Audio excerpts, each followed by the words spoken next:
Algatuseks olgu öeldud, et põhimõtteliselt on tänuväärne, et see teema on siin saalis tõstatatud, sellepärast et tegu on äärmiselt tõsise probleemiga, mis on saanud probleemi tõsidust silmas pidades kaugelt liiga vähe tähelepanu. Nii et iga püüdlus sellele tähelepanu juhtida on toetusväärne. Rahvastikukriis on ju tõepoolest vaieldamatult äärmiselt tõsine. Seis on väga sünge, nagu siin nägime ka esimeses ettekandes esile toodud numbritest. Pidevalt näeme uusi uudiseid selle kohta, kuidas sündide arv on saavutanud rekordmadala taseme ja kuidas ka sündimusnäitajad saavutavad üha uuesti ja uuesti rekordmadalaid tasemeid. Sündide arv teatavasti on kukkunud juba alla või kukub sel aastal alla 9000 piiri ja sündimuskordaja on kukkunud 1,18-le, mis on juba üsna lähedal sellele piirile, kus me võime öelda, et see on 2 korda madalam kui rahvastiku taastootmiseks tarvis. Suure tõenäosusega sel aastal ta allapoole seda 50% piiri juba langebki. Nii et ei ole ilmselt liialdus öelda, et seis on katastroofiline. Ja tekib küsimus, kellele me üleüldse seda riiki ja maad siis säilitame, ka kõik võimalikke muid kulutusi tehes, ennekõike kaitsekulutusi tehes, kui meie enda rahvas, keel ja kultuur hääbuvad. Nüüd põhiseadus sätestab mitmed väga olulised põhimõtted ja ideaalid, mis on paraku kas täiesti ära unustatud või selles mõttes jäetud ilma kohase tähelepanuta. Me teame, et põhiseadus paragrahvis 27 ütleb, et perekond rahva püsimise ja kasvamise ning ühiskonna alusena on riigi kaitse all.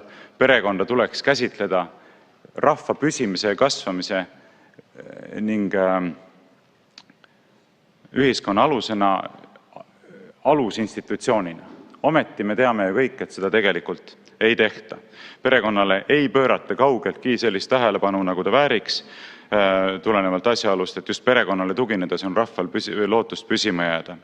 Ja samamoodi on ära unustatud põhiseaduse paragrahvis 28 lõige 4 sätestatud printsiip, et paljulapselised perekonnad on riigi ja kohaliku omavalitsuse erilise hoole all.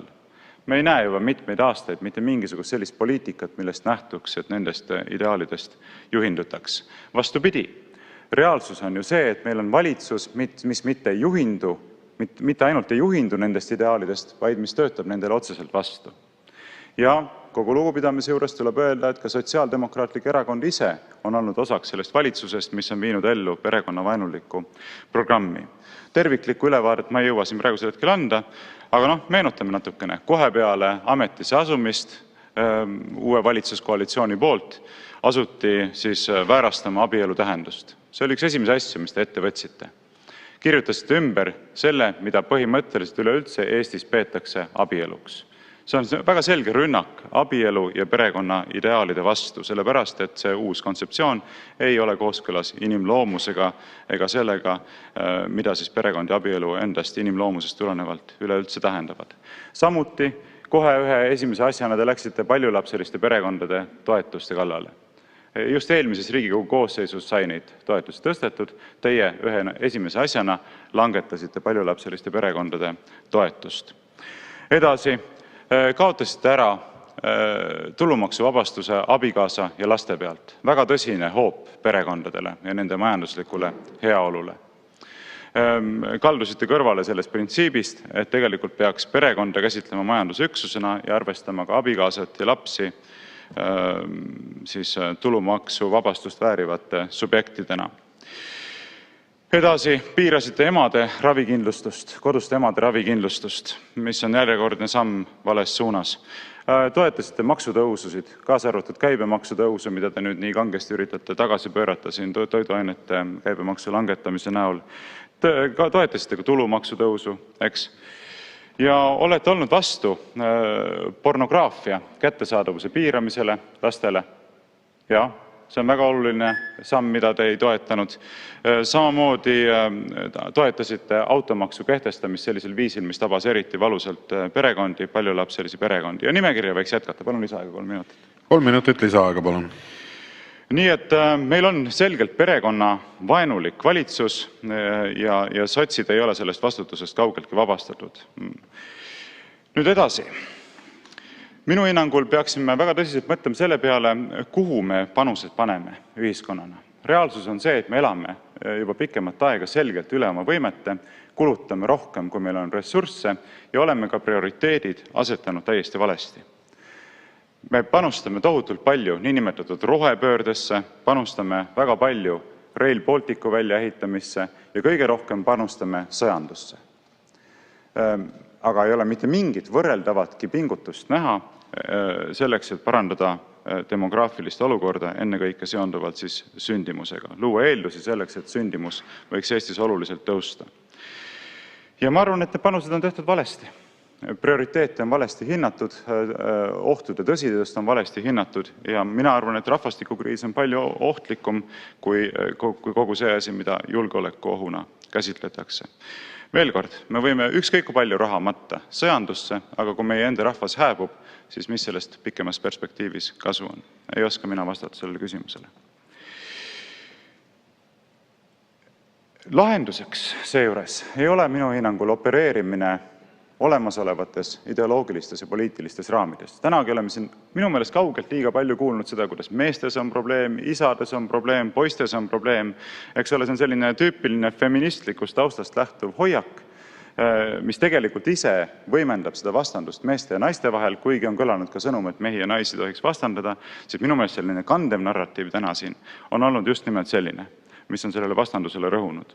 Kogu see narratiiv on kantud sellisest võrdsusideoloogiast, feministlikust ideoloogiast, eks, ja ka sotsialistlikust ideoloogiast, mille osaks need kahtlemata on.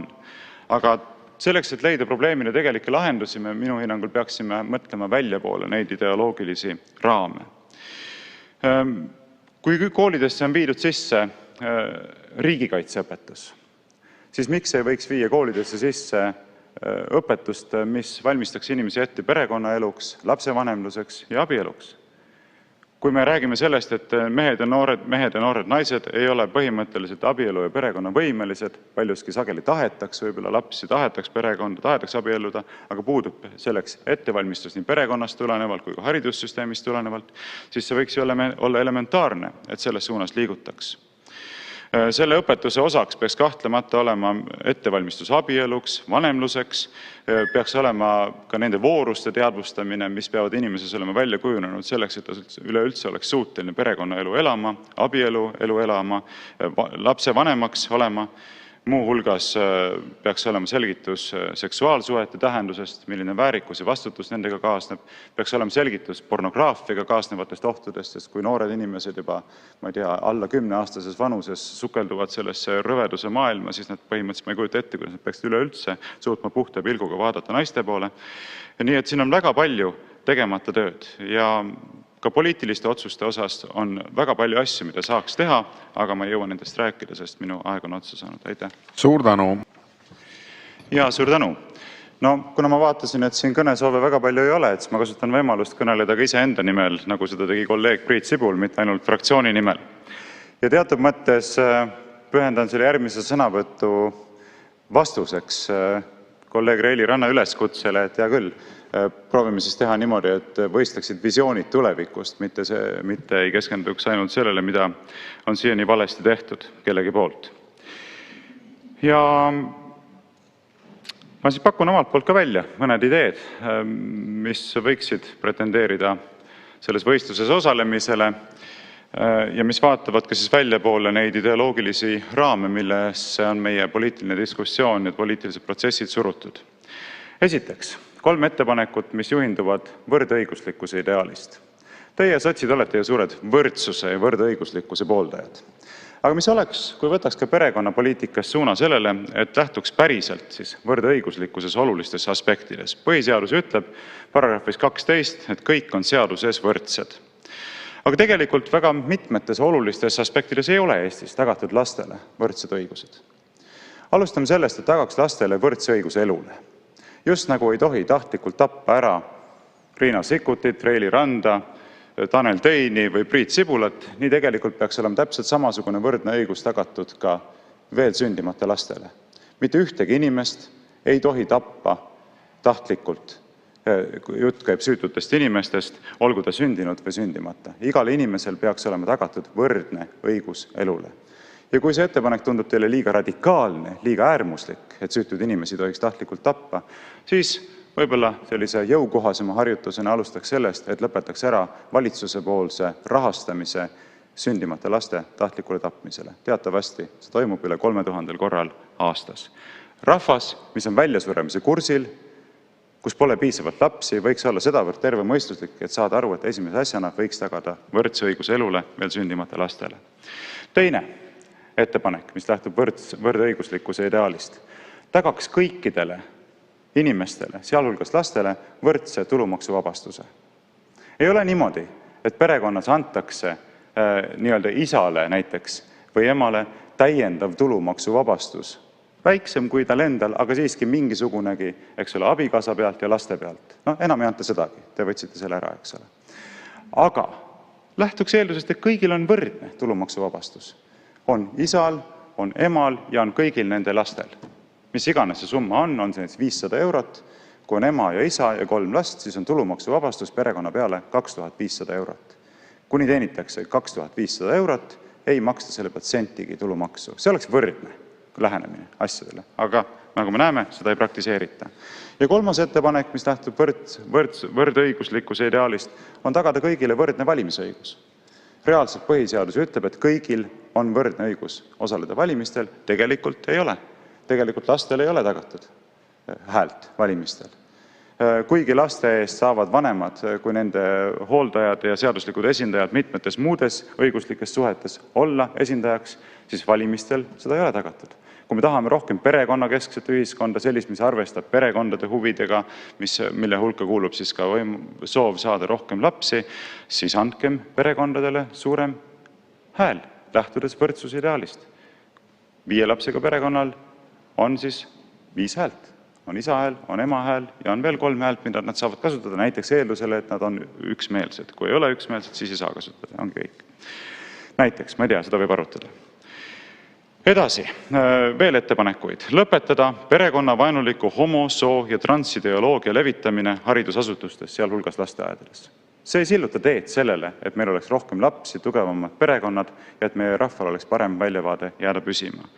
Lõpetada ka ära haridusasutustes feministliku ideoloogia levitamine, mis vastandab mehi ja naisi. See samuti ei loo eeldusi rohkemate laste sünniks, tugevamate perekondade kujunemiseks.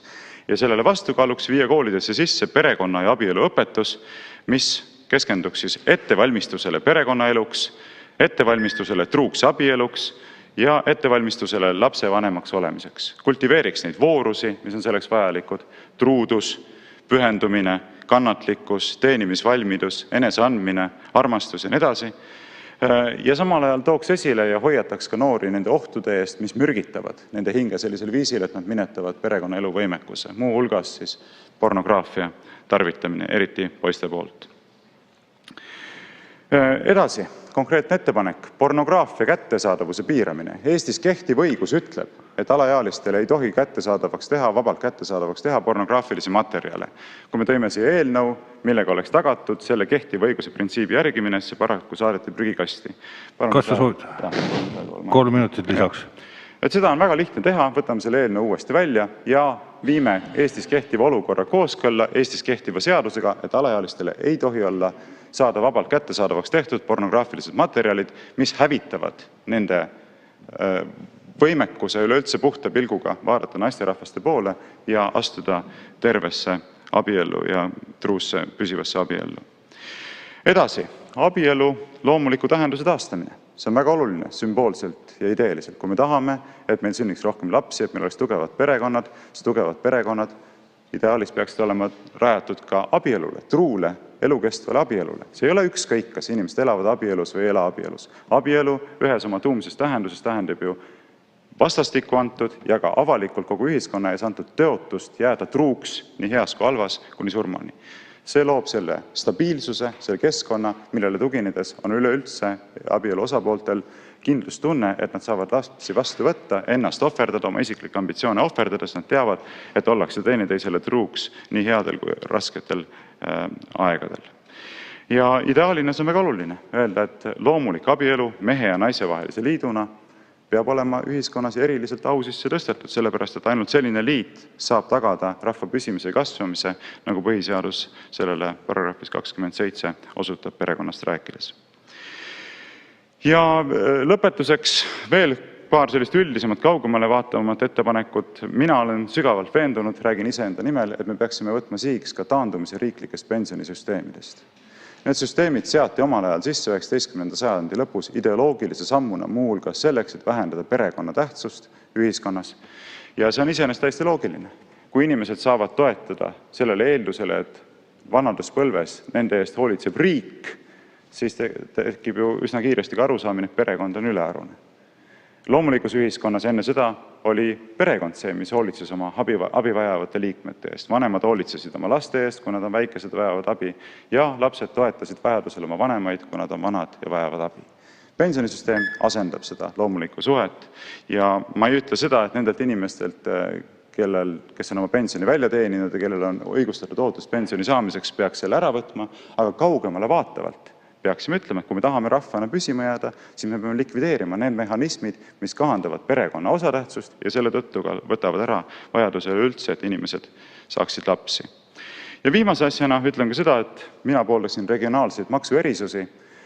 Maal elavatel perekondadel on sageli rohkem lapsi, noortel tuleks soodustada seda, et nad saaksid kolida maale ja seada ennast seal sisse, ehk luua selline elukeskkond, mis siis võimaldaks ka rohkem lapsi saada, suuremaid perekondi luua. Aitäh! Aitäh! Riina Sikkut, palun! Minu meelest oli Reili Ranna sõnavõtt väga hea ja kokkuvõtlik. Ma ei plaaninud absoluutselt tulla siia, aga pärast seda, kui Varro Vooglaid ütles küll väga kenasti, et ta esitab visiooni, aga nüüd ma ütlen teile, sotsid, mida te teete valesti ja kuidas tegelikult tuleks teha. Et siis pärast seda mul on paar aspekti, mida ma soovin oma kõnes ära mainida. Nii, Varro nime nimetati läbirääkimiste käigus, nii et vastusõnavõtt koha pealt. Ja, suur tänu. Ma siis omalt poolt esitan kiiresti etteantud aja jooksul mõned kiired vastuväited just kuuldule. Esiteks vastuväide osutusele, et sündima peaksid ainult soovitud lapsed. See on ju ebainimlik. Kõikidel inimestel on õigus elule ja see, kas keegi kedagi soovib või ei soovi, ei mõjuta mitte kuidagi tema eluõiguse olemasolu. See peaks ju olema selgena. Ei saa niimoodi olla, aga ma ei soovi sind, järelikult ma võin su ära tappa. Mis mõtlemine see selline on? Te ju ei taha öelda, et te päriselt niimoodi mõtlete. Ja teiseks, kui vanemad ei soovi seda last, siis on alati olemas teised inimesed, kes teda sooviksid. Nii et ei ole sellist asja nagu mitte soovitud laps. Kui ema ja isa ei taha seda last, siis nad saavad anda selle lapse adopteerimiseks, leidub inimesi, kes tahavad armastada, hoida ja hoolitseda selle lapse eest. Nii. Teiseks, väide, et lapsel ei ole tulu. Siin on probleem selles, et me lähtume sellisest individualistlikust mõtlemisest või te lähtute. Kui võtta eelduseks, et perekond on majandusüksus, siis me käsitleme perekonna tulu kui ühe tervikuna, sest perekond ju ka hoolitseb tervikuna kõigi oma liikmete eest ja selles mõttes oleks täiesti loomulik, et seda võetakse arvesse. Ja teiseks, maksuvabastust ei ole minu meelest kohane pidada toetusmeetmeks. See, et inimestelt või perekonnalt jäetakse midagi ära võtmata, lähtudes võrdõiguslikkuse põhimõttest, ei ole mingi riiklik toetusmeede. Kolmandaks, te ütlesite, et valimisõiguse vajadust te ei näe lastega seonduvalt, aga argumenti ju ei olnud. Mis mõttes ei näe? Kui põhiseadus ütleb, et kõik on seaduse ees võrdsed ja igaühel on üks hääl, lapsed peaksid ka olema käsitletud igaühena ja puudub tegelikult mõistlik põhjus, miks nende häält ei peaks samamoodi arvestama teistega võrdsetel alustel. Edasi, ütlesite, et peremudelid ja inimesed on erinevad. Jah, kahtlemata, peremudelid on erinevad, inimesed on ka erinevad, aga küsimus on selles, mida riiklikult ideaalina esile tõstetakse. Ja mina osutasin sellele, et esile tuleks tõsta loomuliku abielu ja perekonna ideaali, sest üksnes see perekond ja selline kooselamise vorm on see, millele toetudes me võime loota, et meie rahvas jääb püsima. Ja viimaseks kiiresti, paar sekundit läheb üle, riik saab tõsta esile erinevaid ideaale, nagu on süstimiskampaaniatega tehtud, nagu on tehtud võrdõiguslikkuse kampaaniatega, saab tõsta esile truu abielu ideaali, saab tõsta lasterohkuse ideaali, saab tõsta esile pühendumisele ideaali abikaasale, lastele, perele ja ka laste poolt kuulekuse ideaali vanematele. Nii et väga palju saab tegelikult teha, kui tahtmist. Aitäh!